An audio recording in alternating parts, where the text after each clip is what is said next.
As I've got some quiet time here for a few hours, I just got to thinking, and I look back on my life over the last 25 years, and I know in my 20s I was a highly motivated, money-motivated individual.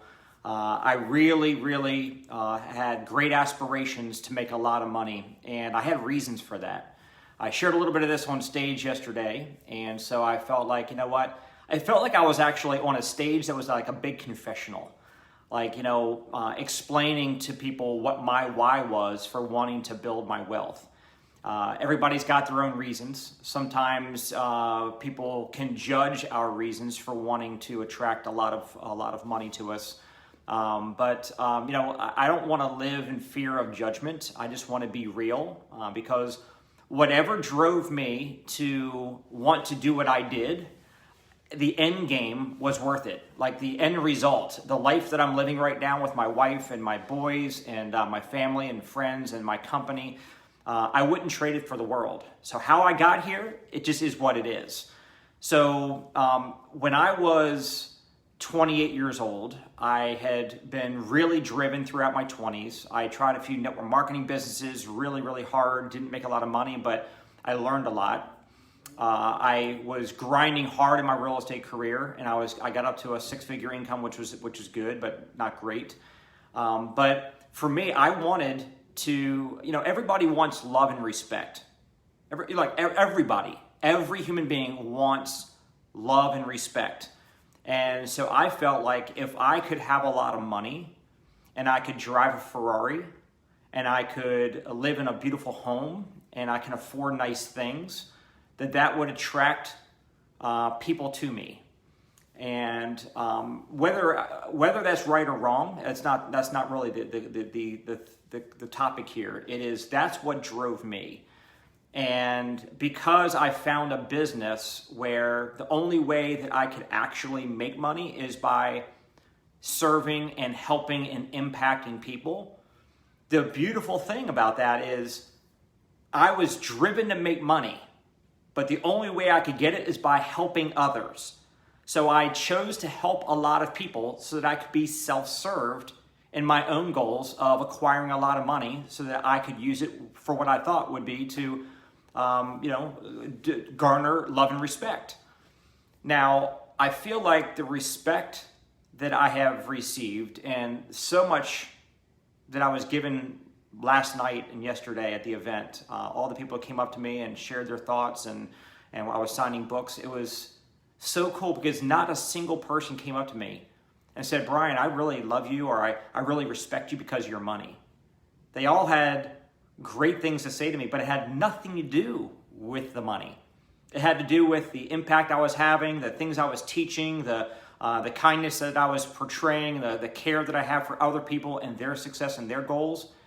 And so as I sit here in this hotel room today, just thinking about the weekend and thinking back on the last 21 years of my life, it really got me thinking. A friend of mine posted recently on Facebook, money should serve you, but it's not a good master.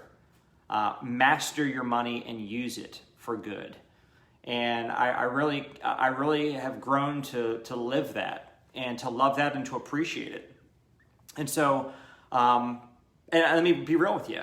Do I want to make more money? Absolutely. Do I need to make more money? I don't. I've got enough money to last me and my family many lifetimes. I've done very well financially bringing money in the door, and I've put overalls on my money, and it's been working great for me.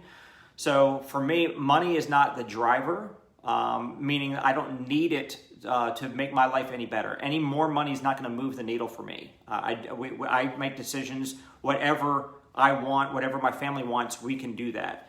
But I do want to make more money. And I think back to a conversation that I had with my mentor and friend, Paul J. Meyer, who some of you may know who he is. He's a grandfather to the personal development industry, author and sold over $2 billion of his books and training programs, founder of Success Motivation Institute.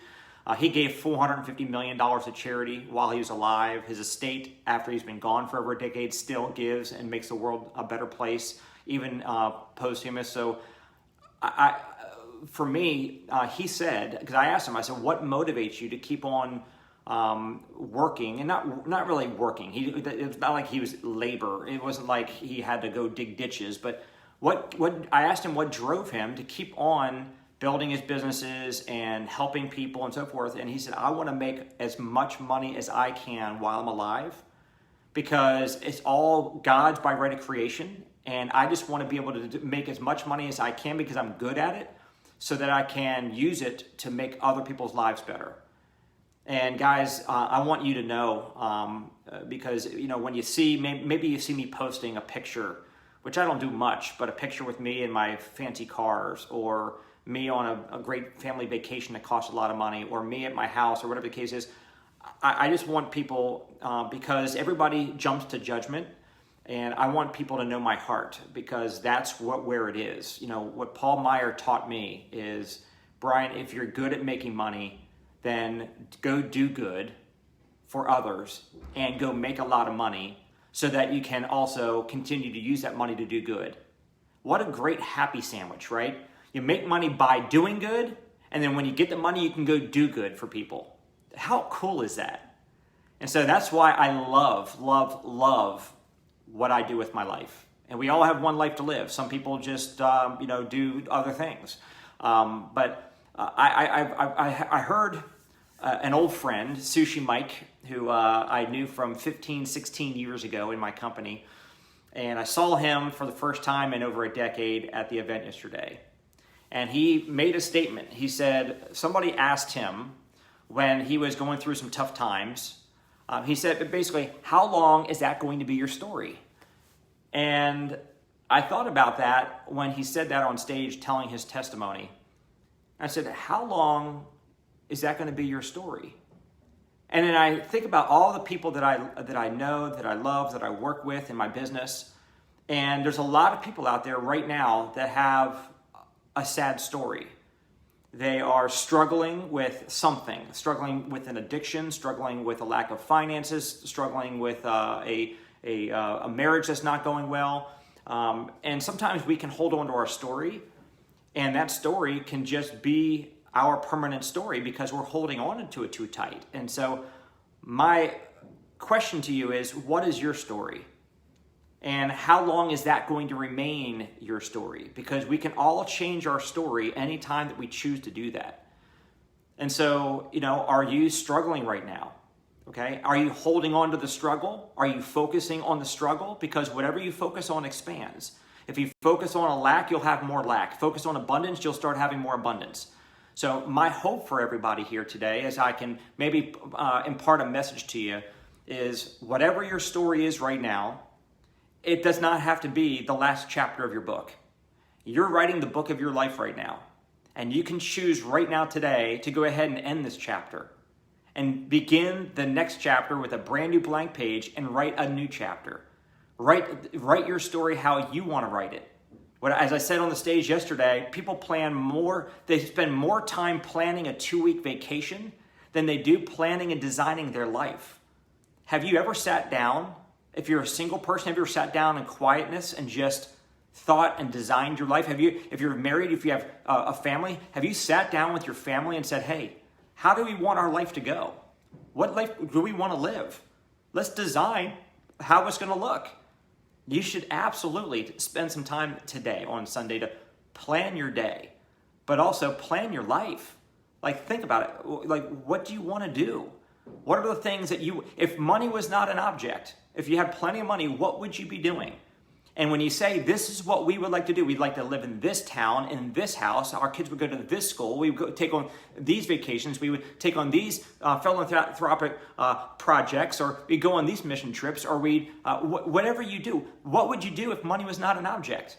This is all circling back, by the way, to money. Follow me here. So design your life, the perfect life that you would want to live. A life of fulfillment, a life of joy, a life of happiness, or you're no longer stressed because you got a job with long hours or a long commute. Maybe you don't like your job anymore. Maybe you wouldn't have that be a part of your life design. Maybe you'd have a different career. Maybe you work from home, no more commute, no more rush hour traffic. So design whatever your life you would like to live. And then again, with money being no object, now of course money is an object. Money is a barrier that holds most people back from the life they would rather be living. So when I say that, I was money driven for my own reasons, I also wanted to make sure that when I wanted to design my life, that I was not under anybody's thumb. I was not relying on anybody else to pay for it, that I could actually design my life and I could actually make it happen. And so my hope for you is that you have a good relationship with money. That's why I wrote the book a few years ago, Money Mindset. Have a good relationship, a healthy relationship, that you appreciate what money can do, that you decide that you want to master your money in a good mutual, respectful relationship. Like money doesn't rule you, okay? But you actually have a relationship where you can attract money to you. You can let it serve you for good purposes and use it wisely. And if you are an entrepreneur like I am, and you look at money and say, hey, I'm excited about building a business because I want to generate cash flow, I want to invest it wisely, I want to do well, guess what? There's nothing wrong with that. And there are a lot of people, guys.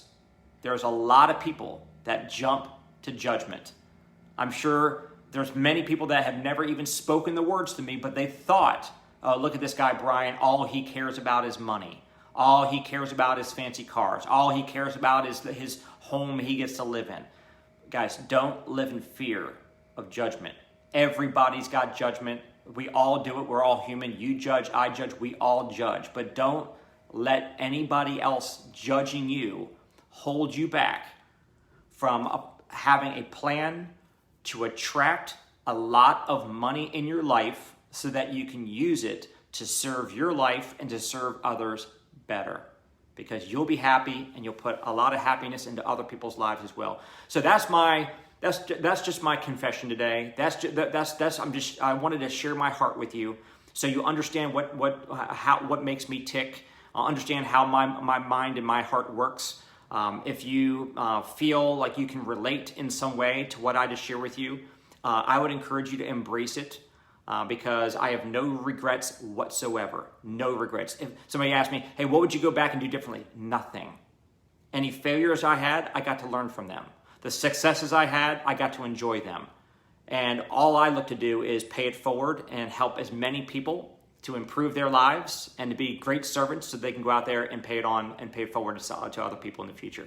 Have a great day, guys. I just appreciate you all letting me share my heart with you today, and hopefully it landed on you in a good way.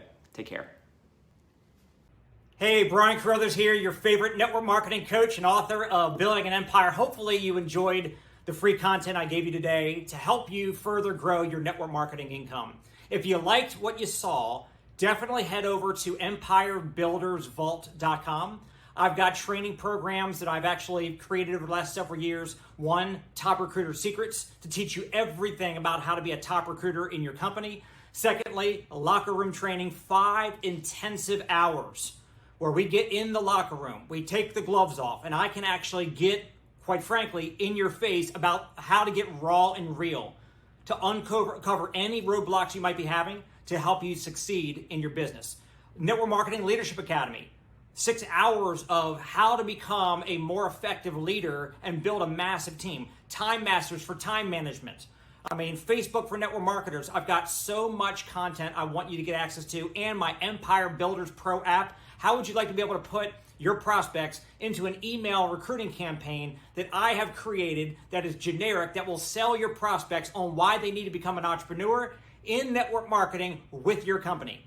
Go to empirebuildersvault.com and you can see how you can subscribe and start using that content and use those tools today.